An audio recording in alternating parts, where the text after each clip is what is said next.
காங்கிரசினுடைய தலைமையை மதிக்காமல் திரு மாணிக் தாக்கூர் எம்பி அவர்கள் நடைபெற்று கொண்டிருக்கிறாரா அப்படிங்கிற ஒரு பார்வையை, அது திமுகவை எதிர்த்து அவர் பேசக்கூடிய கருத்துக்களை மட்டும் வைத்து அல்ல, ஒட்டுமொத்தமாக காங்கிரசினுடைய ஹைகமாண்ட் டெல்லியில் இருந்து ஒரு பார்வையை அவருக்கு முன்வைத்திருக்கிறது, ஒரு வேண்டுகோள் கடந்த கட்டளையை அவருக்கு விதித்திருக்கிறது.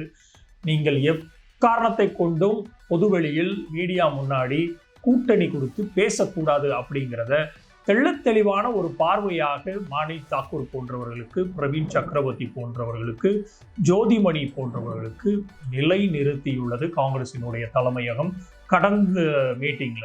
ஆனால் திரு மாணிக் தாக்கூர் அவர்கள் இந்த ஒரு கட்டளையை நிவர்த்தி செய்கிறாரா, பூர்த்தி செய்கிறாரா அப்படின்னு பார்த்தீங்கன்னா இல்லவே இல்லை.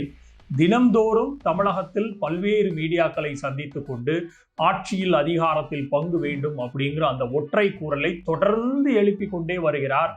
அதே சமயம் நேற்று அவர் எழுப்பியிருக்கிற மற்றொரு குரல், நான் எப்படியும் எம்பி எம்எல்ஏக்கு பதவிக்கு நான் அடுத்ததாக வரப்போறதில்லை அப்படின்னு சொல்றார்.